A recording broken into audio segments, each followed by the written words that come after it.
tonight on the Cover One Buffalo podcast, my co-host Aaron Quinn is finally back from his adventures beyond. We will be talking about the Colts Bills preseason opener, what to expect in the Steelers game, and more. But first, our guy is a handsome Jack. Broadcasting live to Bills Mafia worldwide with Greg Tompsett and Aaron Quinn. Welcome to the NFL. Doesn't matter what's happened before today. Today's a brand new day. It's a brand new season. Your number one podcast for objective Buffalo Bills coverage. No matter where you are, we got you covered.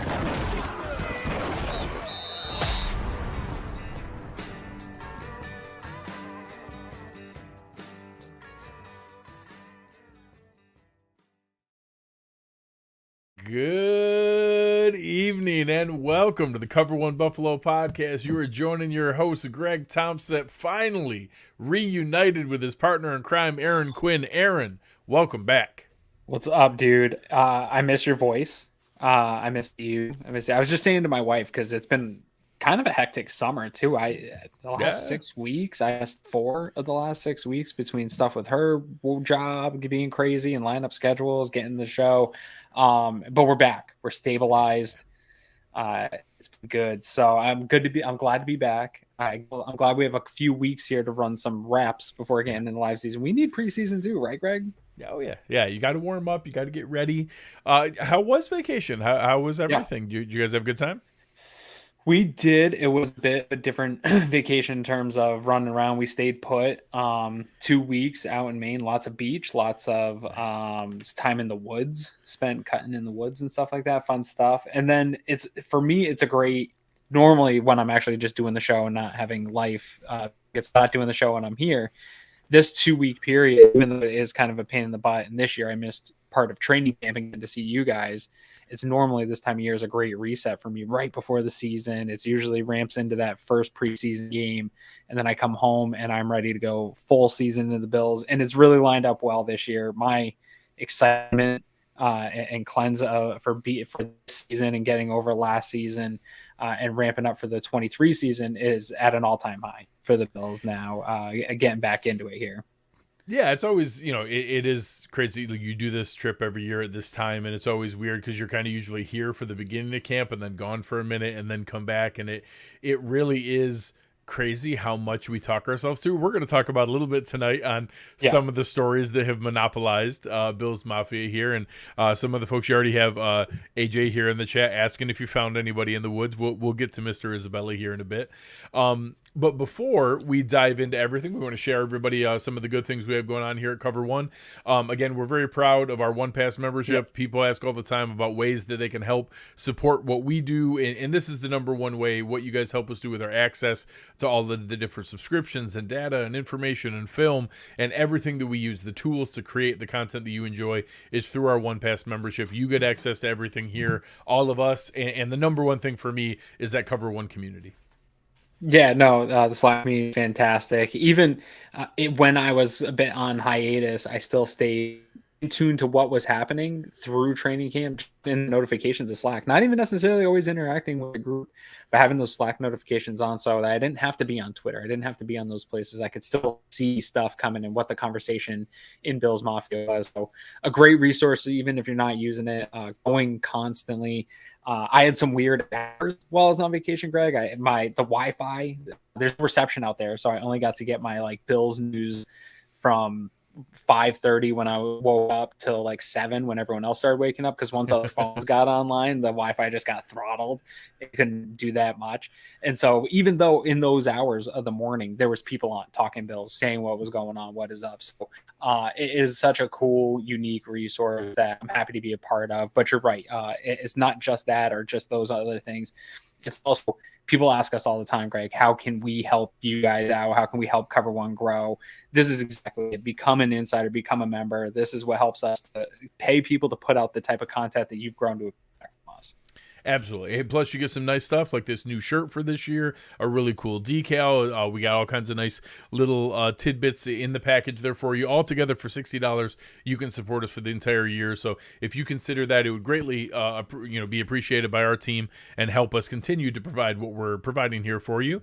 And without further ado, let's get into that. I know you were able to. I saw pictures of you watching the game on the beach in your lounge chair, being able to kind of take in a bit of that Colts game. What were some of your first high-level thoughts besides the fact that, hey, nobody major got hurt, which is really the most important part? Yeah, it was a good time. So I was in all Bills gear, as you saw in the picture there on the beach, and I didn't last long because the reception's not great, so that was a little spotty. And I made it about a half between I had to rewind, go back, watch. So I wasn't up to speed. I'm glad I wasn't on Twitter for the afternoon there. But my first level was one, the perspective of this is preseason, and not only is it preseason, this is a bad organization that they went up against. It is a bottom tier organization, one of the probably lower rosters right now in the NFL. They had some talent, so you can measure up some of your guys, but knowing that the Bills' depth should be out this Colts roster's depth. Yeah. And that is exactly how it presented itself. The defensive line handled exactly how I expected.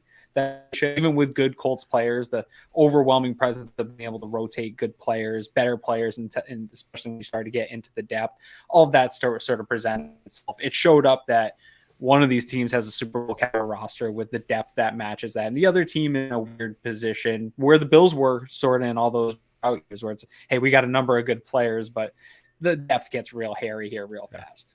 Yeah, and I remember so many of those times. I can't imagine what we would have been going through with somebody like Anthony Richardson coming out there. So I was interested to see him.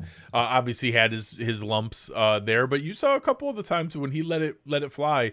He's got a cannon. That's going to be interesting. He didn't really run too much, so that wasn't much to see. But one area of focus with the running was on our side of it. I thought there was a major focus on the run game, especially with the first team. I think like the first 4 plays straight were all run plays and 5 of the first 6. So I didn't mind that. I thought it was interesting. They wanted to see what Dalton Kincaid looked like doing run blocking. I don't think they wanted to show an awful lot. And then they got those starters out of the game. But I'm really glad that it held up the way it did. I thought James Cook looked explosive. I thought Kincaid looked good. He's always going to be a guy who moves his feet and gets in the way. He's not going to be some Lee Smith mauling run blocker. Right. But he did his job, and that's what he's going to do. He's going to be a willing blocker there. And I don't mind the idea of them not showing all that much of exactly how they're going to use him. We saw him split out wide as a full wide receiver. We saw him, completely demolish a guy on a route up the seam because he was running straight and the defender didn't move out of the way. So I thought that was interesting. And even beyond that, I thought Latavius Murray looked kind of explosive and quick. I actually was impressed with a bit of the running game. The run game as a whole, I have arrows up in my notes for Cook, Murray. You're getting Damian Harris back this week, right? Just today, they're getting Damian Harris back. So this run game could be very exciting. I don't know how it's translating into the regular season, but if they can get that going, especially in the red zone, and kind of clean up some of the mistakes that they had last year, I implore everybody to go to YouTube after this and watch Brett Coleman, a friend of the show. He did a bootleg series.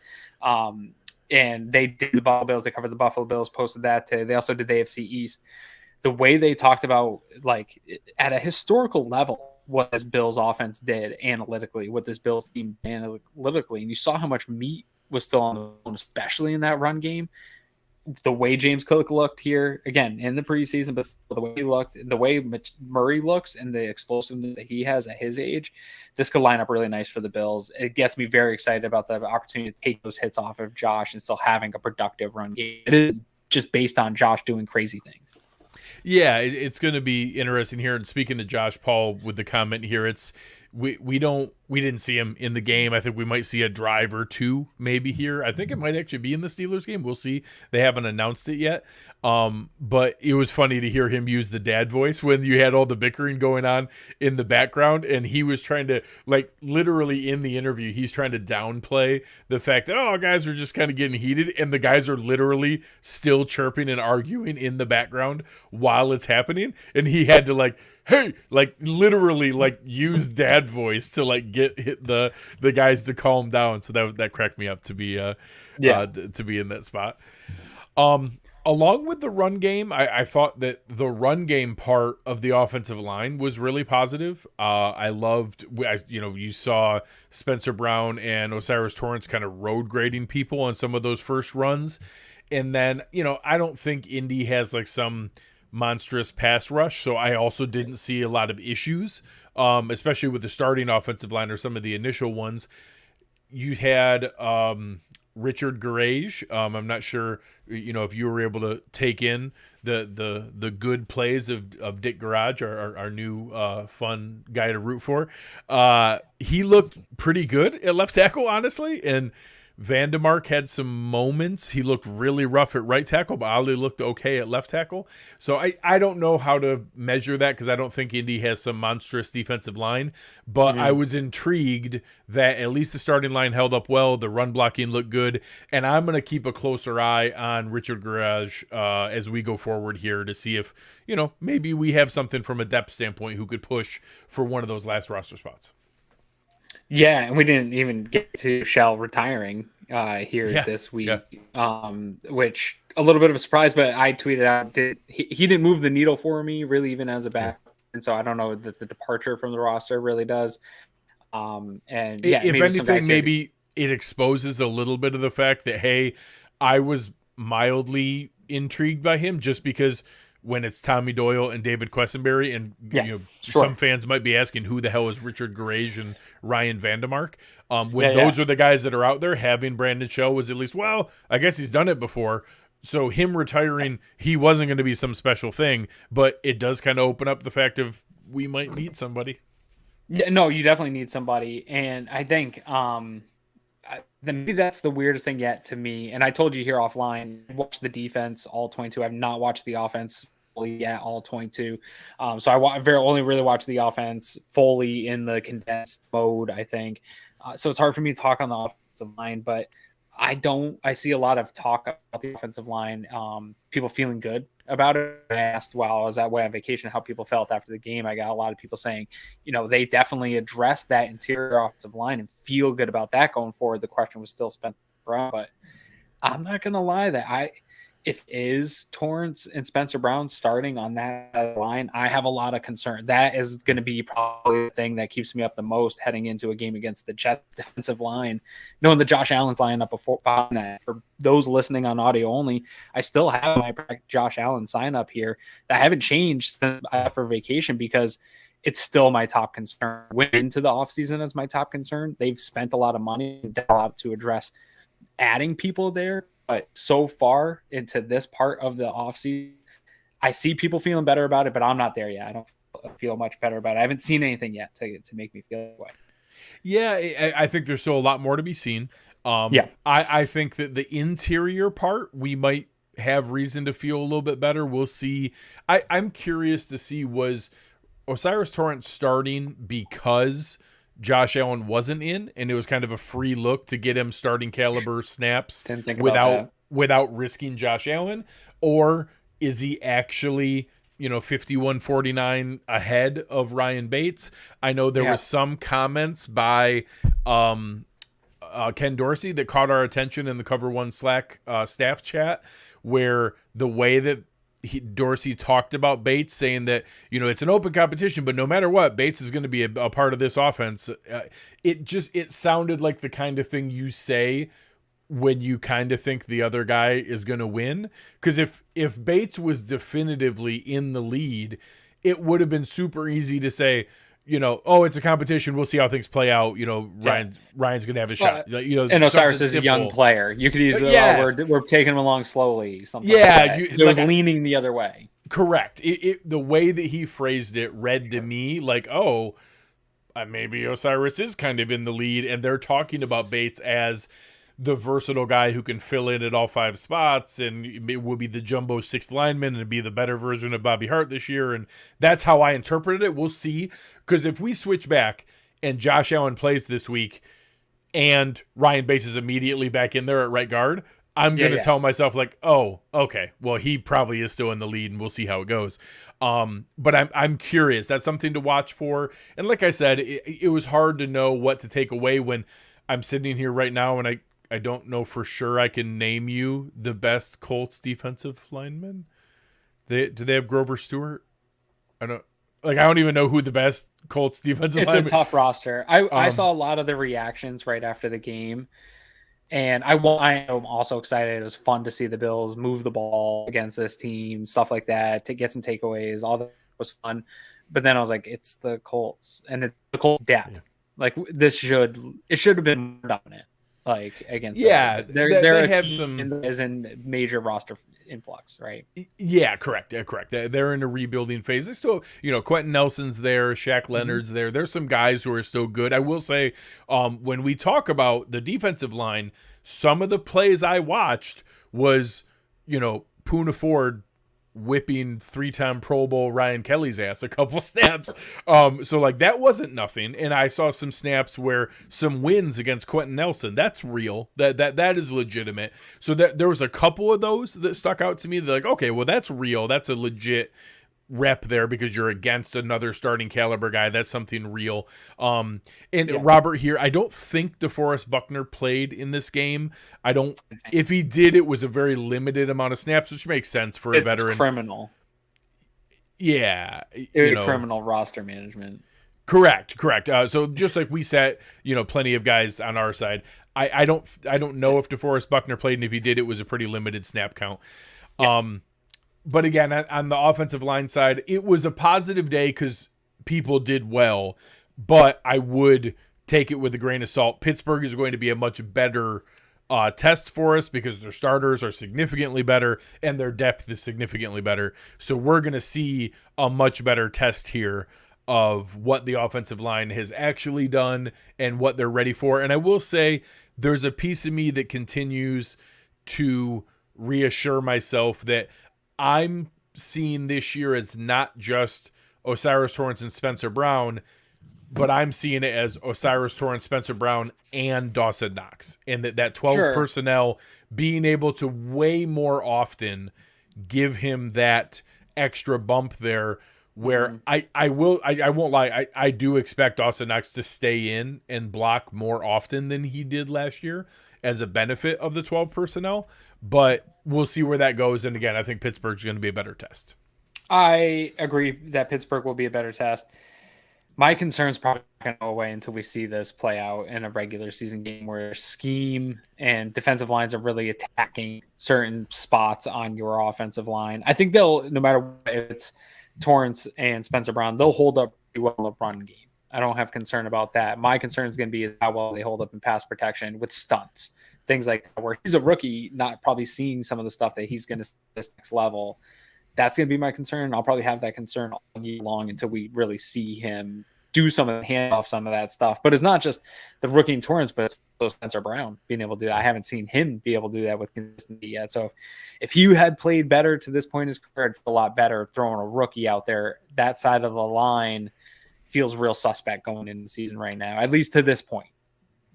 Yeah, and we'll see how that gets utilized. And Roy here asking a fair question. Paying a tight end $14 million to block more seems odd to me. You're right, it does, but it doesn't matter. There's nothing we can do.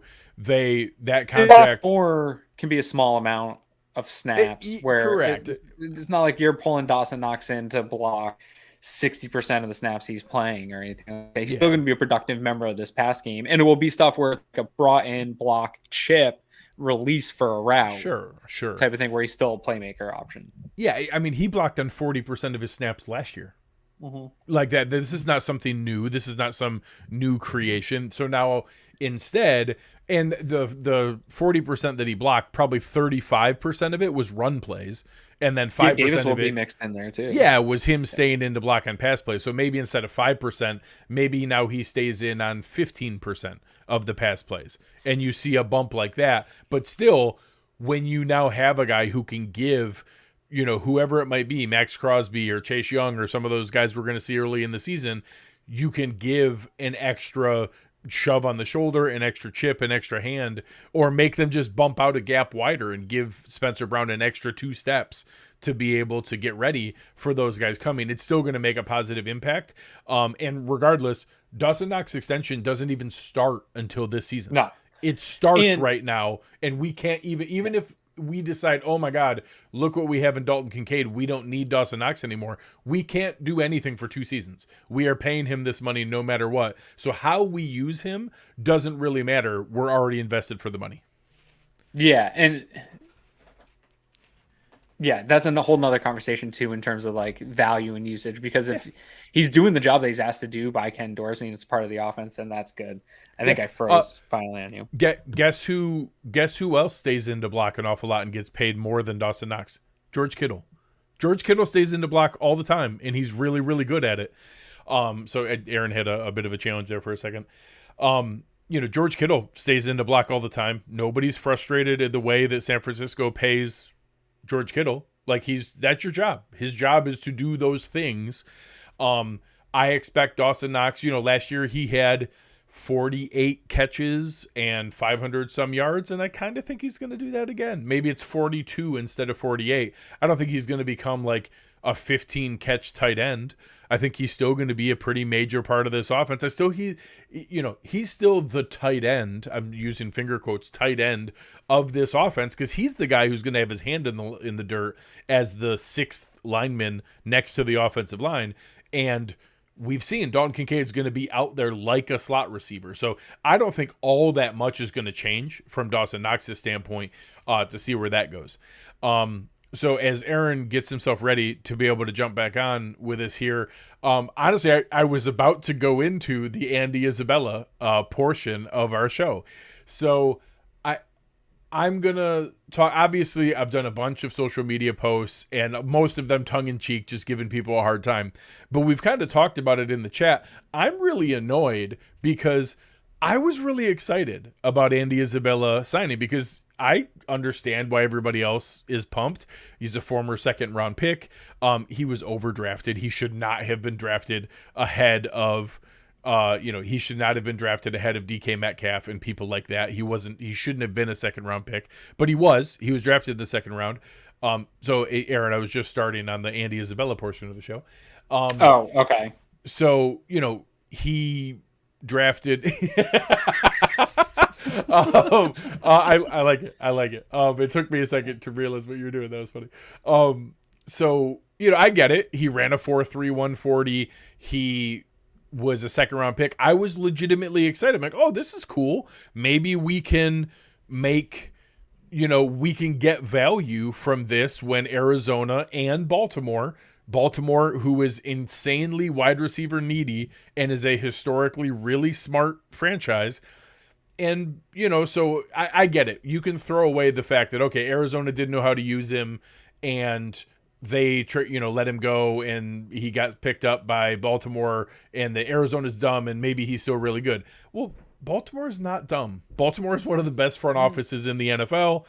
I get it. Lamar's not an awesome passer. Greg Roman was an amazing coordinator. So I could still telling yourself a little something, but it's annoying because I was excited, but then I hear everybody else's reaction, and now it's, oh, he's Cole Beasley except faster, and that, oh, we can cut Khalil Shakir, and we don't even need Deontay Hardy, and now it brings Duke Williams and Brandon Riley and Derrick Rogers and David Sills and Christian Wade and all those guys back, in that we do this all the time. We find some fun underdog that we can't just be happy about. We have to blow him up into some other thing.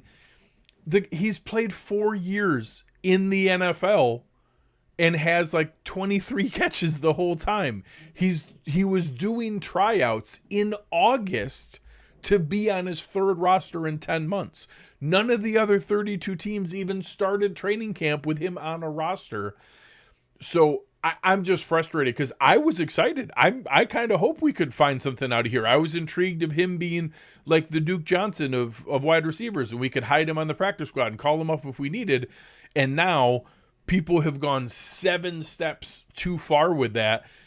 he's not the route runner that Cole Beasley is. He doesn't have the same footwork. He's straight line fast. It's awesome. I hope we can find a way to scheme that like we did in the game. They gave him a juke route against a third string linebacker who's not even going to be on the Colts practice squad. And yes, he faked him out the one way and cut the other way and then outran him. Every other depth wide receiver on our roster would have done the same thing and would have ran away. A huge touchdown that was not pretty. It wasn't a pretty route. It didn't make him a good wide receiver, but he was just faster than everybody over on that side of the field. Congratulations. Yeah, and again, I think there is a path for Isabella to make the roster. It is intriguing. We've had a discussion in the Cover One DM group. There's a very viable path to it, but framing it in the right proper context matters. Yeah, it made me a little bit crazy that it took all the fun out of it, because now instead of being able to be excited about that, I have to spend all day being like, well, no, he's not. God, settle down. He's not that. And everybody replying to any post with like, well, we don't need Hardy anymore. Deontay Hardy has like 4 times the production that Andy Isabella has had. Andy Isabella has 1 punt return for 1 yard in 4 years in the NFL. And everyone's saying, well, no, he can be our new punt returner. Deontay Hardy was an all-pro punt returner. Yeah. And this guy Isabella has 1 return for 1 yard. He doesn't even have the production that Isaiah McKenzie showed up with. No, McKenzie did more than he did. Correct. And so this is going to be the problem. I already see it. It's not. This is why we can't have nice things. It is why we can't have nice things. They're just fun things. He might not even be nice. This is why we can't have fun things. We can't have fun things. It should be a fun story. It should, because it's a draft Twitter crush. I remember the draft Twitter going nuts over Andy Isabella. It's a fun small school guy. I get it. The nature of having another shifty, fast slot, all that's cool. But it's got to be framed in the right context. We talked about Isaiah McKenzie in a crazy way a year ago, and there was some evidence to suggest that he would have a legitimate role in this offense and be a legitimate part of this going for that year. And even that got crazy and way out of hand. Look at what he was able to do in production in this offense in his entire time here. It is super limited, and I'm not even expecting that for Isabella. If he tops Isaiah McKenzie's production, fantastic. I think that'd be a great thing to have, but it's going to take a number of injuries for him to even get those reps to get on the field to do that. And things are going to probably have to go poorly for the Bills for him to get the type of production people are talking about. And you said people, but I want to take a second, and I'm not going to say anybody specifically because this isn't a shot at anyone specifically, but it's honestly, I think the media is really running away with this thing a little too much. Every time I've opened up Twitter the last week or so, it's stories about Andy Isabella.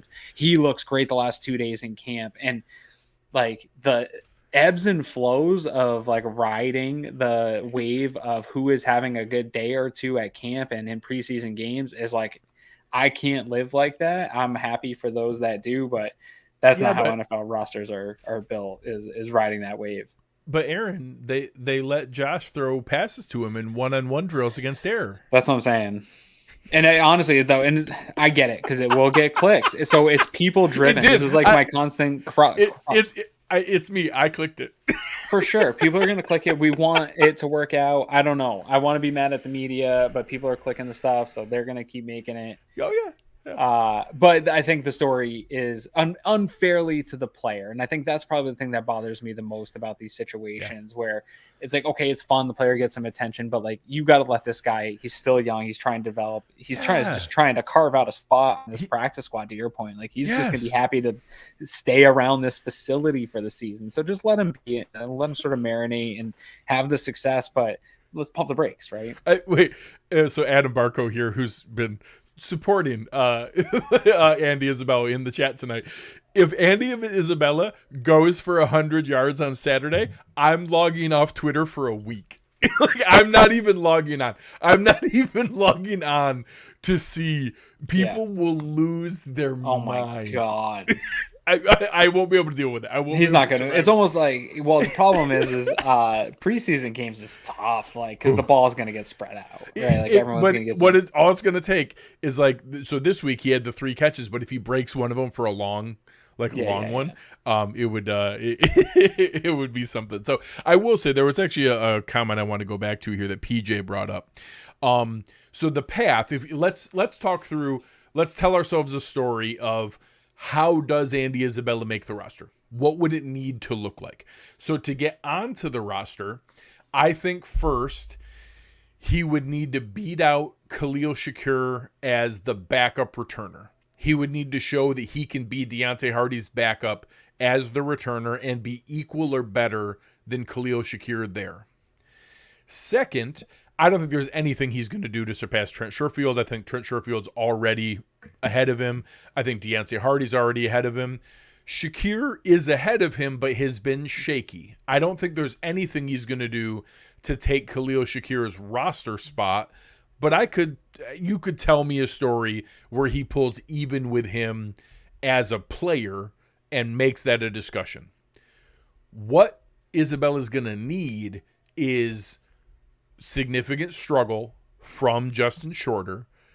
Right now, I will say, the one area that I had kind of nailed into, Eric, and I went back and looked at a couple of them myself, Justin Shorter didn't look good on special teams on Saturday. Like, weirdly out of position and kind of getting beat down the field and not knowing who to block and being out of alignment in some of the coverage things. So that needs to be his calling card. Like, his way to do this is that, hey, I can be on all the coverage units. I can kind of be your Tywan Jones replacement a little bit. That, hey, it was a running back, now it's a receiver. We know we already have a bonus in Trent Sherfield, who is kind of an improvement on Jake Kumaro, but Shorter needed to be the coverage guy. We have no history of releasing fifth-round picks. We actually haven't done it yet in the entire Bean era. The one time Voshon Joseph got put on IR and didn't play, but he wasn't cut. He wasn't released or waived. He just got put on IR. Justin, that hamstring seeming a little... So I will tight. say Voshon Joseph did not suffer an in-camp injury. Yeah. They addressed a previous injury that he had put off surgery for and played through, and they decided to have it addressed. It used to be a way to like just hide players. Now the NFLPA has really worked hard to clean that up. But if you want to tell me a story that another physical freak fifth-round pick out of Florida who don't have a spot wasn't quite ready to play in the pros, and we don't have a spot for, all of a sudden has a pre-existing condition that needs to have surgery to get it fixed, I won't be shocked. That is the story you would need for Andy Isabella to earn a spot. I do think he is at minimum equal or ahead. I thought Keyshawn Johnson honestly got the least love. I actually thought he looked good in the game. I thought Tyrell Shavers looked good. He did have an ugly drop, but he also made some plays. I think Marcel Aitman made some plays. We had a lot of depth receivers that looked good, but I'll give you that Isabella's draft pedigree and the 4.31 speed and how he looked gives him a leg up if all of a sudden wide receiver 6 did open itself up. But that's the story you would need to tell. He'd need to pass Shakir in both returner and likely on-field performance. Someone else somewhere would have to step up to be a coverage guy, so they didn't need Shorter. They have a handful of that. Yeah, and they'd have to stash Justin Shorter. And if you give me that combination, I don't think it's likely. I'm not going to predict right now that it's going to happen, but I don't think it's crazy. That's the path we would need where Andy Isabella would end up as wide receiver 6 on the roster. I think he is very easily going to be just a practice squad. I think that's make the more likely case. Yeah, I think he'll make a couple splash plays throughout the preseason. To your point, he wasn't on a roster here heading into camp. Many teams had opportunity to grab him there. I think they'll be able to easily bring him back. A lot of teams have Andy Isabella somewhere on their roster, some speed guy that just hasn't broken out yet. There's an Isaiah McKenzie everywhere. There's Andy Isabella everywhere. That it's easy to buy into that hype. It's easy to see that speed. Heck, I mean, Braxton Berrios has been paid, but he's still kind of that guy. Like, he is a better returner. He has return production, but he's not the guy that everyone in the Twitter thinks he is. It's just that you get these guys and everybody thinks they found next Wes Welker, and it rarely ever matches that production. But I think he'll be a nice he is really, to your point, that perfect thing to stash on the practice squad if it does work out that way, where you're not going to have to pull a Cole Beasley off the street in week 9 or whatever it is and get him ramped up. You could have an option that you probably feel comfortable with your offense by that point. So before we flip over to the defense, and there is some fun stuff to talk about the defense, let's talk about our new sponsor and a fun event coming up here that we're going to have a block party. So one, I love the fact that the actual, kind of theme of it is that 90s picture of we're black, deal with it, America. I think that is just brilliant marketing to deal with it, because I think a lot of, you could tell the media are ready to be done with the Bills. So I love that idea. But save it on your calendars. Saturday, September 16th. It's the Saturday before the home opener. It is the home opener block party. It is in the 500 block of downtown Buffalo, right there in an awesome area with a ton of different businesses that are going to be a part of what we're doing. It's something that Aaron and I are going to be there doing a live show with. So a lot of fun things, full on legit block party, 10 or 15 different pop-up vendors, including people like Q42, 26 shirts, the Oxford Pennant, so many different groups taking part of it. DJ Milk is going to be there playing. We'll have all the different businesses around that part of downtown are going to have outside vendors. There's going to be an ice luge with all kinds of crazy stuff, outside drinks. And if you go around and actually purchase things from 7 of the different vendors, you get a stamp from each of them and get a touchdown. And there's going to be a raffle for a huge gift basket, which will include a Cover One Pass membership. Yeah. No, I'm super excited for this. I'm not super hip and don't get out a ton. And so I'm excited to go hang out in a hip spot downtown with good friends. Again, I know you announced the sponsorship here while I was out of town. Super excited to be working here at Leftern, and really excited to get this podcast underway.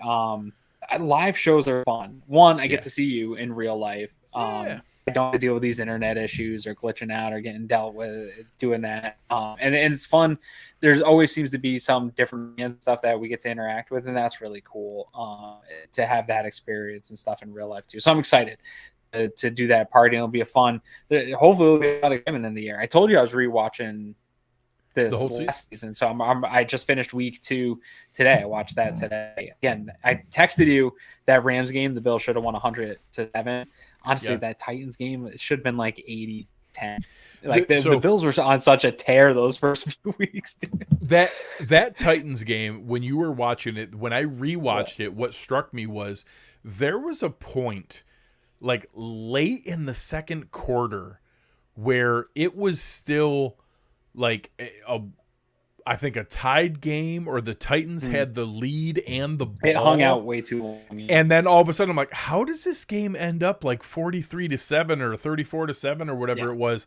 And then it just the gates unleashed and everything went crazy. I was like, God, this game could have been like 56-7 if a couple of those early plays went a little bit differently. So that is the theme of the early season is oh my God, they had like 3 missed touchdown opportunities. And still we're smoking people. Just still we're smoking this team. Yeah. Anyway, so here, Carl was here talking about some of the notable cuts, and I don't think anything on here is crazy. He lists AJ Klein, Tommy Doyle, Greg Mance, Ike Botker, Shane Ray, Andy Isabella, Dean Marlowe. I think right now that's actually probably better than even money. I don't know that I'd make the case. I guess maybe Botker would be the best chance if I had to pick one. Botker, but I think they love Botker. I think if it's Mance and Botker, one of those guys is getting traded for some late. Well, and that's you could have, or David Edwards gets traded, and both of those guys make it. One of those kind of things. Otherwise, I think AJ Klein is absolutely getting cut. Tommy Doyle's got a shot just because we don't know what the heck's going on at tackle, and with Brandon Shell, is he asked here with Shell gone? Now does Doyle make the roster? I'm not kidding. I was joking about Dick Garage earlier just because it's a great name. But Richard Garage played well enough, and comes from a school, in the SEC that, it's maybe there's a chance he was. And I will give a shout out. We give Kevin Massar a hard time because he loves every underdog UDFA. He has been talking and pounding the drum for Richard Garage the entire time, like from the day that we signed him, that this was a guy that he liked in the draft and thought should have been drafted.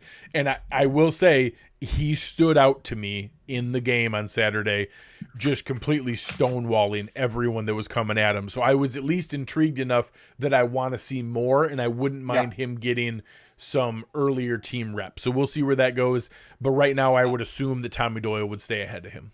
On this list, Greg, Klein, Shane Ray, Andy Isabella, I guess, and Marlowe, all candidates for those veteran practice squad. 100%. I guess 100%. Maybe not Isabella's, that's a veteran, but the rest of those guys. Correct. Now I will say, and shout out Chris Janke is always on top of every like roster manipulation thing. Right. Last year, because of getting cut by Arizona and only playing like 3 games with the Ravens, he did not fully accrue his 4th NFLPA season. So he is not a vested veteran. He does not have 4 years. He would be subject to waivers. Whatever, maybe. Again, he wasn't signed by any other team coming. There's a lot of those guys out there, so we'd have to play around with it. I don't know exactly what they do, but he would have to go through waivers. Klein, Mance, Botker, Shane Ray, Dean Marlowe, they are all right there. Plus, whoever loses the quarterback competition, both Kyle Allen and Matt Barkley are not subject to waivers, and either of them, I think, would also make it back onto the practice squad either. I don't think either of them are going to get signed to another roster. I think we'll be able to keep either of them. I'm not worried. If Matt Barkley beats him out, I'm not worried about getting Kyle Allen back on the practice squad. I think he would easily. Yeah, 100%. I still think, I say this every single year, and even though this Bills roster is getting better in cuts, people will seek out some Bills players more often. You're going to be able to retain the majority of your guys year in and year out. So one other quick one here, Mexico Marty, who is always great to us here and a real good follow on Twitter as well, asked a good question. I actually went through this whole exercise, and I listed out a handful of guys that technically you can use, and there's some of the quarterbacks and, Dean Marlowe or AJ Klein, or guys who I don't think are going to make the roster anyways. The answer is simple. Brandon Beane has it set up that if he needs to do this, Reed Ferguson is his guy. You can tell he very consciously set up the contract where he doesn't have any dead cap. There's no extra signing bonus money. He gives it to him after. And that they're just going to do that again. That if they need to hide somebody on short-term IR to make the roster and then get put on short-term IR, which they could do with a Jordan Phillips because he's been activated from PUP. They could do with Tyler Matakevich because he's been activated from PUP. They could do with a Damian Harris. I know he was back active today practicing, but one of those guys that we know, hey, those guys are going to make the roster. We need to hide them for a minute. All they have to do is release Reed Ferguson for the day. He goes and hangs out in the parking lot. When they come back, they say, "You grills up some Reed?" Q42. Yeah, he grills up some Q42. They're like, "Reed, we appreciate you. Here's an extra $25,000 for you going and hanging out in the parking lot for a day." And then they give him back the exact same salary that they already had. Right. And you can when you look down the roster and you look through, like, if you look on a Spot Track or on a Over the Cap website and you scan down the list and look for, hey, who are the guys with 0 dead cap? He stands out so obviously that he's this guy that it's just an obvious handshake deal with him and Brandon Beane. And God bless him. It's great for him. He's helping out the team. And they do give him a pat on the back, and they do give him a little extra money when he comes back for being a good sport. And he's a vested veteran, so unless some other team wants to offer him $1 bajillion, there's no risk. There's zero competition for his job. No, he has so much job security. He has full job security. It's just it's a perfect. There's no risk. It's perfect. Yeah. And God bless him for finding that. So hang out in the parking lot guy, it's Reed Ferguson. And he's great for it, and I love him for it. Yep. All right. So on the defensive side, I will say, out of any of the things to take away from this game, the most real takeaway, I think, was the defensive line play. I think that was the thing, because if there's any positive with the Colts, their offensive line's good. Like their offensive line is still very real. Like you're still talking about Ryan Kelly and Quentin Nelson and, some legitimate players. And they had their starting offensive line in there into the second quarter. Yeah. And when you're talking about that, so you're seeing reps against those guys in the, Braden Smith's not amazing, but he's a good tackle. Bernard Raymond's a good starting tackle. They have guys who are all top 2-round picks. And to see at some points levels of domination. There was one drive where they literally couldn't run a play where Tim Settle blew up 2 in a row. One of them got cleaned up by Boogie Basham. Tim Settle had the first sack. Settle got in there again, and Boogie Basham cleaned that one up. And then Poona Ford walked Ryan Kelly back and made the tackle on the next one. And you just saw a lot of movement where I thought the defensive line was encouraging to be playing that well when the starters, Leonard Floyd barely played. We sat Daquan Jones. Jordan Phillips didn't play. To have that kind of performance with the depth guys was really encouraging. Yeah, no, I thought they looked awesome. You assume too, once you start getting more game planning, scheme specific stuff, stunts, specific look, and it's only going to improve. You start getting the types of rotations going. Some of that stuff takes some time to set up. Some of those pass rush moves takes more than a quarter to get going. But you're really encouraged, really across the line. I'm writing down every single guy's name as I'm taking notes, watching them today. Everybody got a little bit of that action along the defensive line. Greg Rousseau is going to be incredible when he puts that all together. And Von Miller gets back in. That breakout year, I think we thought maybe last year was a breakout year. I think this year he might top what breakout looks like for himself. Boogie Bash also put in a number of good reps. He had a really nice day. I still think he's more of a interior pressure rusher type guy than he is an edge. He just doesn't look the part out on the edge.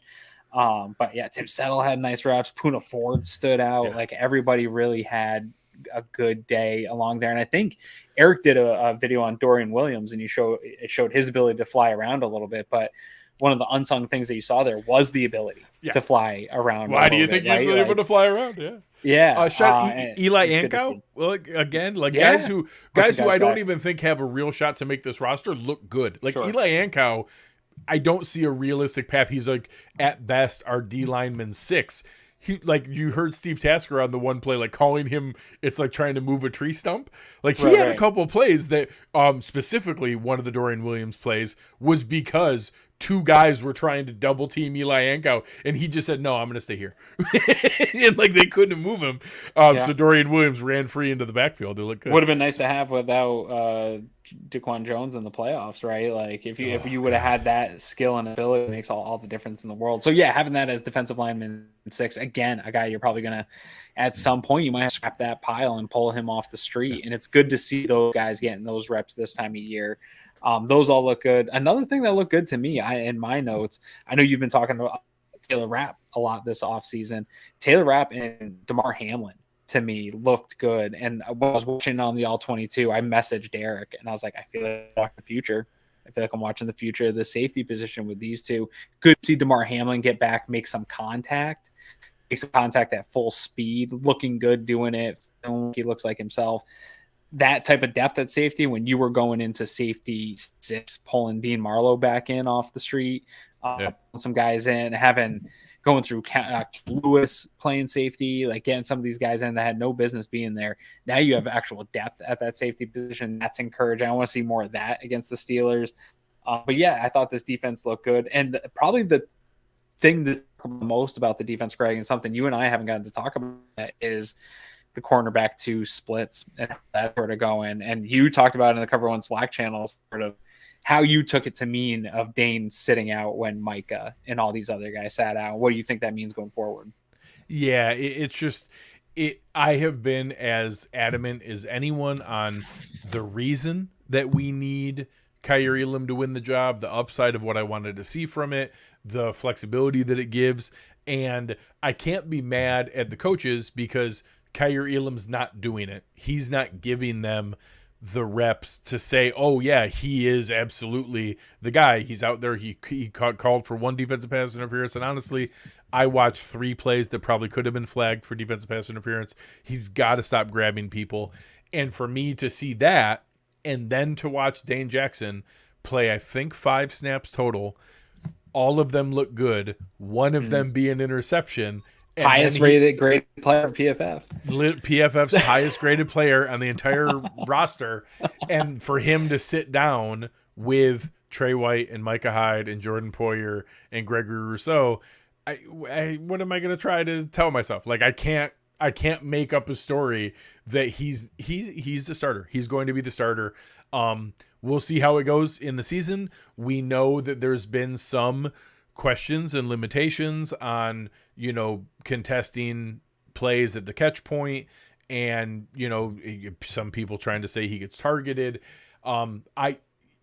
I do think the ceiling is limited, but people also need to be honest with themselves that the floor with Dane Jackson is higher than they want to admit. He is not a bum. He is not some trash. He is not some trash street free agent. He is a starting caliber player in the NFL with a high floor and a limited ceiling, and that's okay when you have that many other players around them with Trey White, Micah Hyde, Jordan Poyer, Matt Milano, Taron Johnson. It's okay if that's our guy. I still want Kyer Elam to start to do things to say that, no, you got to start the kid.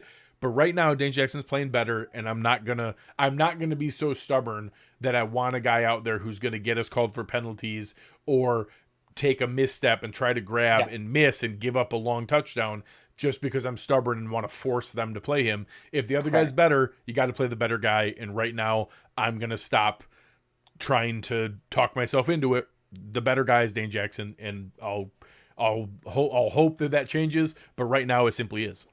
Yeah, and it's okay to keep a high floor, right? Yeah. Like on a top elite defense. Go listen to Brett Coleman breakdown of the Bills.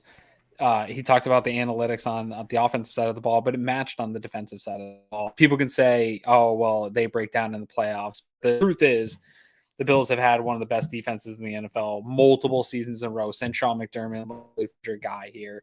Guys like Levi Wallace have been part of that. Guys like Dane Jackson have been part of that. Shoot, dude, during this run, even when Trey White was out, Dane Jackson became cornerback 1. And yes, he had some rough moments. Yes, he got beat at times, but he also had some good film. He had some good moments. He also had 10 pass breakups.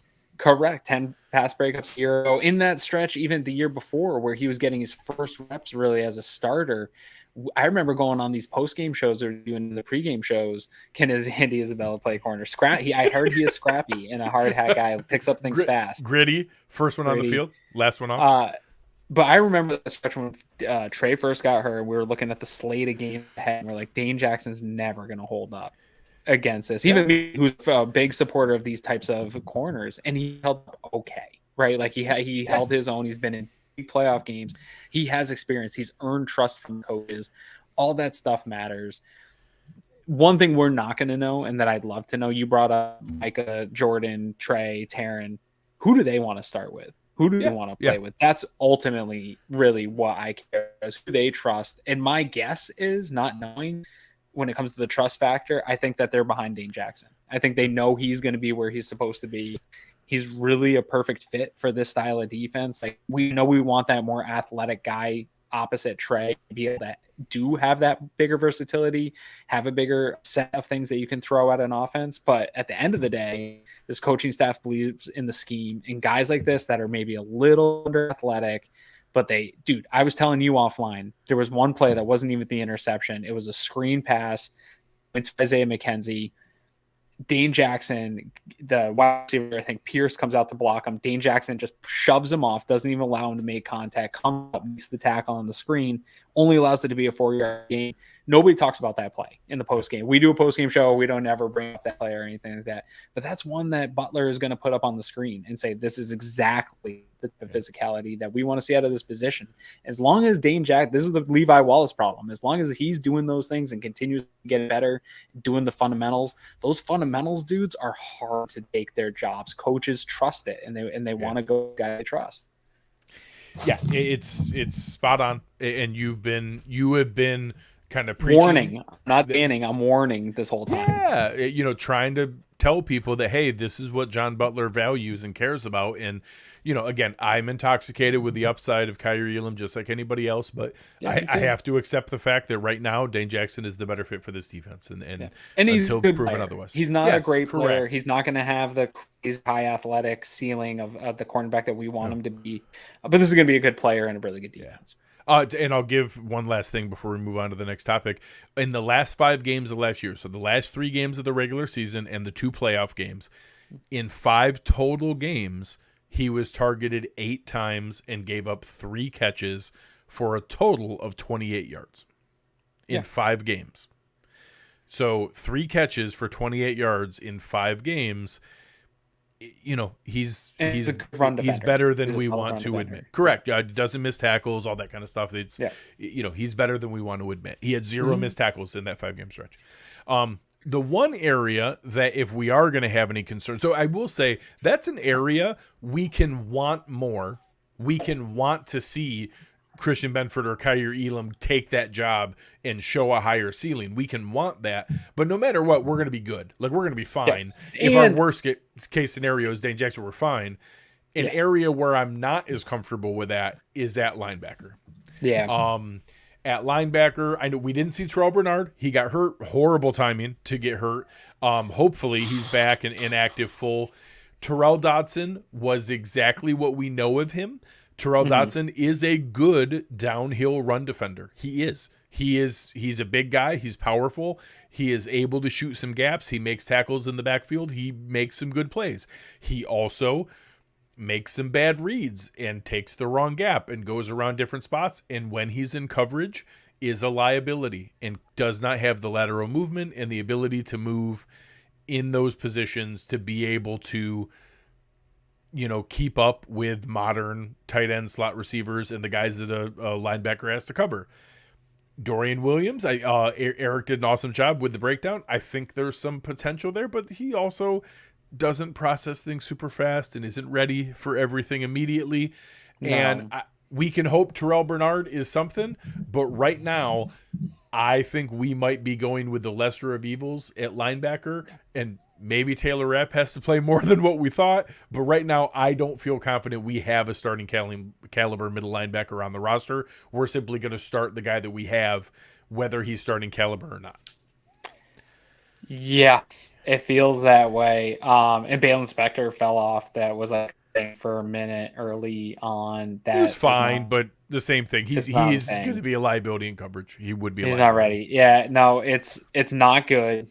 I warned about this. I'm still faced with the dilemma of like, would I've paid Tremaine?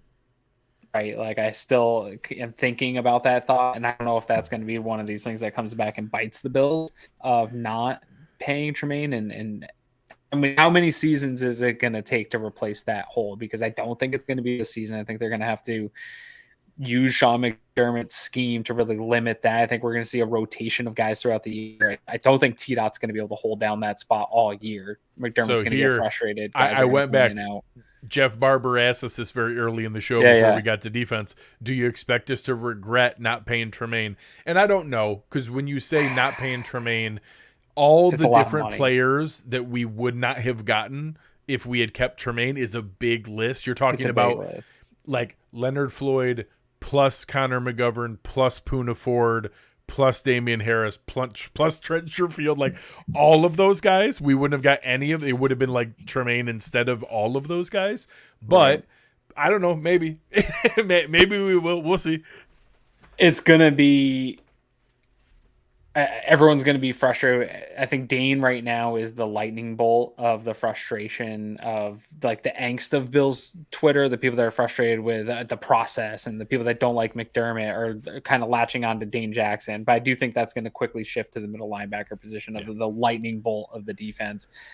If you're an offensive coordinator right now and you're looking at this team and you're looking at ways to exploit it, yes, target Dane Jackson some, because going at Trey is not going to make sense and going at these other DBs doesn't make as much sense. But the real spot you're going to target is T-Dot. right? Yes. Like you want to get him in space, in conflict with Travis Kelce, with some of these slot guys, and say, hey, like you're not athletic enough to hang in space, and you're probably going to make a bad split second decision. We're going to take advantage of that. Those are the things. Even when Tremaine Edmonds made those poor, maybe split second decisions, the length and athleticism to make up for it existed, and you don't have that with T-Dot. Yeah. It's it's I don't know what the answer is. I think a lot of people see some names on the free agent wire who aren't good anymore. Eric spent some time going through the Zach Cunninghams and the Quan Alexanders and the Miles Jack. They are fun names that at one point were impactful players who would be the exact same as Terrell Dotson. They can come up and fill in run defense, but out in space against modern receivers, they cannot move anymore. They cannot cover them. It is what it is. Tremaine Edmonds was not a perfect player, but he was a blessing in coverage. The man could cover. He's a modern football player. A ridiculous amount of space with a crazy wingspan and awesome speed. And he wasn't perfect, but he was real good at that. And we are going to miss it. We are going to miss his ability to take away the middle of the field.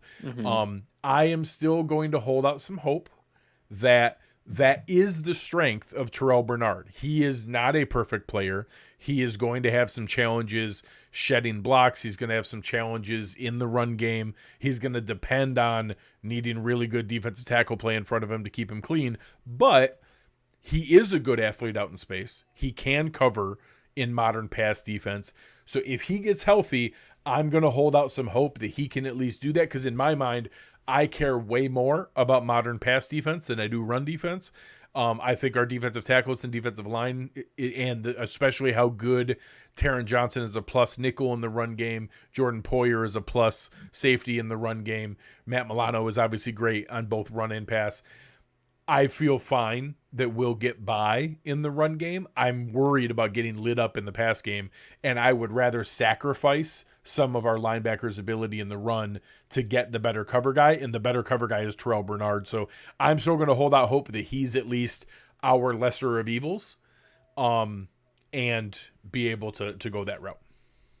Man, it just feels like the more I talk about this position, the more I think about it, it feels like for years I felt like Brandon Beane really did a disservice to the interior offensive line on the offensive side of the ball, and the planning and the assets and how they were used and who they were using it on and who they banked on to be good.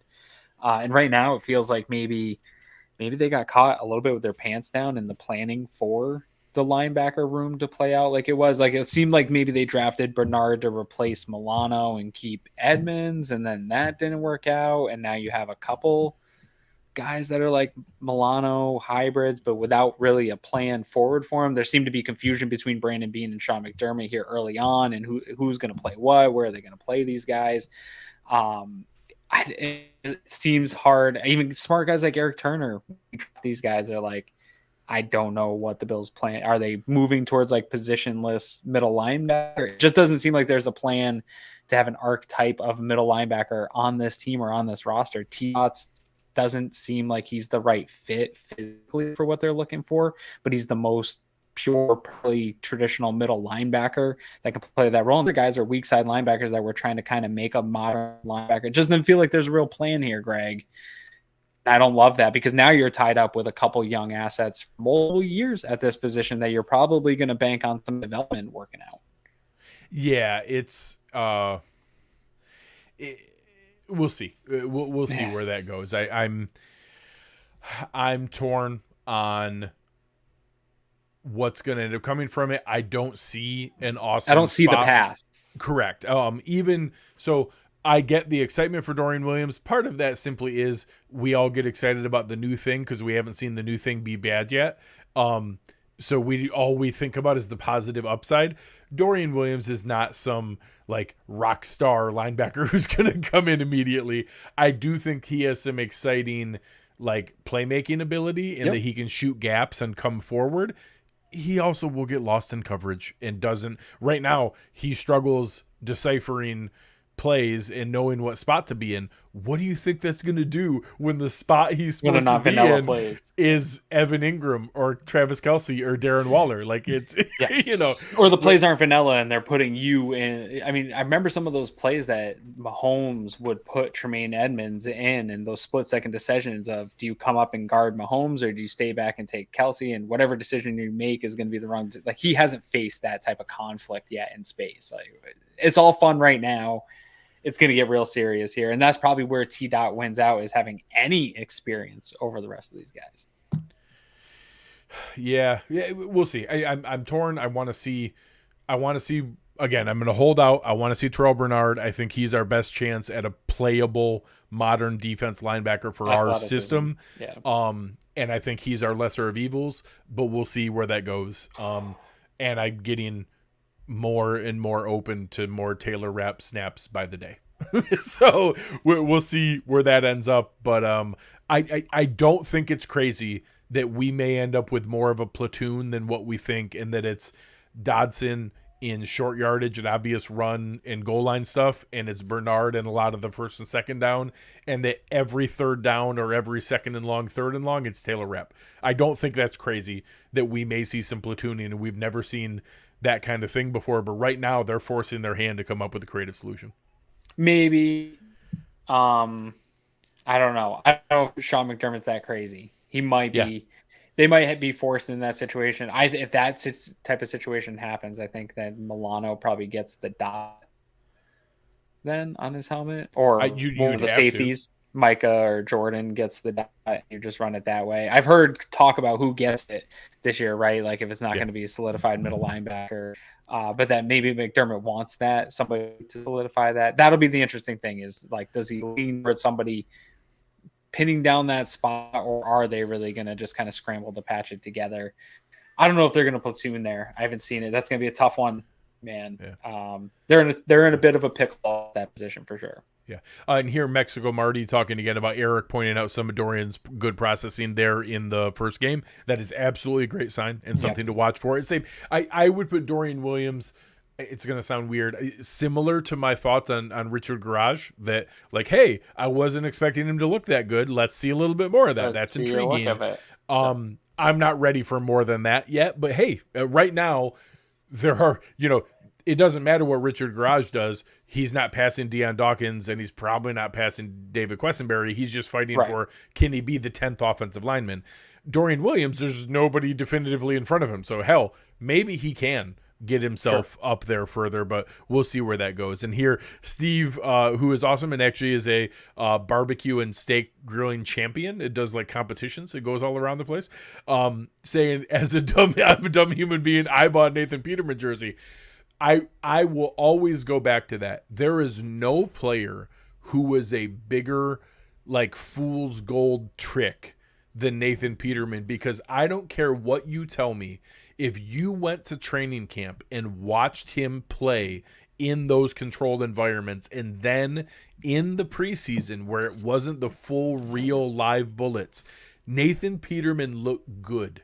And you can't tell me otherwise. Like, he looked good, and there has never been more of a night and day of absolutely crumbling when the lights come on. And I use that because that's the version of these Brandon Rileys and Duke Williams and Christian Wades and all these guys that you want to know what? A lot of guys can look good when it's not real live bullets, and it's not against the other team starters, and it's not against the defensive coordinator game planning against you. And when you go to the real thing, that's when Jalen Ramsey or Patrick Surtain destroy you and you can't do anything. So a lot of those plays, or the defensive coordinator reminder. Even. Right. Yes, You're now getting people that are looking for your flaws, and they're going to exploit your flaws. It's a totally different ball, right? Even receivers who can't get open and run routes, but look good in space when they're schemed open. Well, that doesn't happen as much in the regular season. Or like the Shavers touchdown, where you're just playing other depth guys and mistakes happen, and you take advantage of a mistake, and then everybody's like, oh, this guy, we had somebody great on our hands here.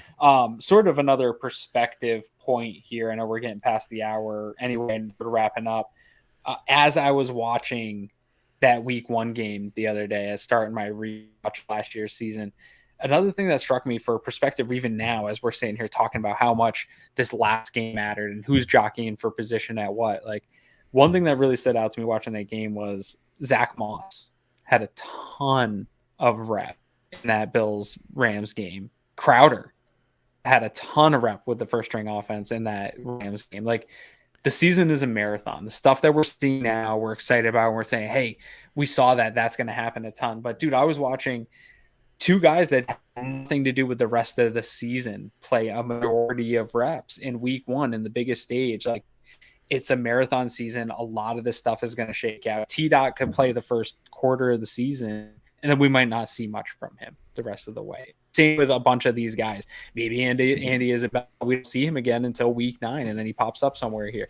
But we get so caught up in the moment of like what is going on, who's shaking out what roster spot. Even the Dane Jackson stuff, going back to that, like I expect that to be a rotation, and maybe by the end of the season, all these people that are saying Kyer, I could see by the end of the season having more snaps per game than Dane Jackson when it matters the most. Like, this development happens, and it's going to happen continuously throughout the year. I just thought watching that Rams game, it was interesting to me to see these names that weren't even on the team to end the season and be such major role players early on. It's just a perspective thing.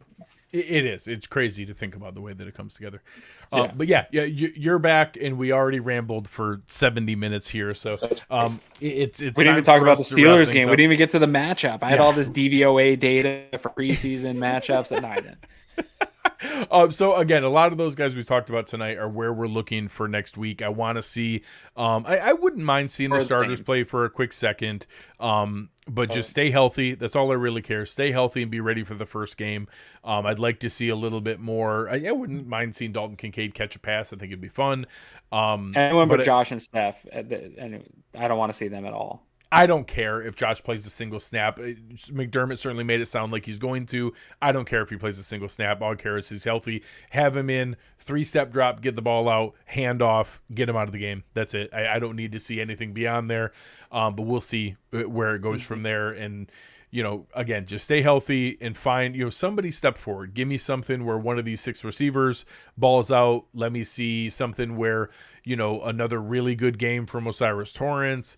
Let me see some more consistency from Spencer Brown. Of course, Poona Ford's going to look amazing. Poona. He can't even help but look amazing. It just continue to see those kind of things, but this will be a better test. Pittsburgh is a better roster with better depth. This is going to be a better test for us, so it'll be fun for everybody to watch. I hope you guys enjoy it. And our one last thing here, help us out. There's a ton of you guys still in here watching live. Press that like button on your way out. This is what modern day word of mouth is. It would be great if you guys walk around the grocery store and you see somebody in a Bills shirt and you say, oh, hey, do you watch the Cover One Buffalo podcast? You should. We don't actually expect you to do that. It would be great if you did. But the modern way of doing that is pressing the like button. That's telling the algorithm to go tell other people about the show, that you telling the system that, hey, I like what I watched here. I would recommend other people should watch it. All you got to do is press the like button. If you want to go an extra step and give us a rating or give us a review or leave a comment, that's even better. But all you got to do is on your way out, press that like button, and it goes a million miles to be able to help us in this modern social media world. So do us a favor, on your way out, press like, and it goes a long ways.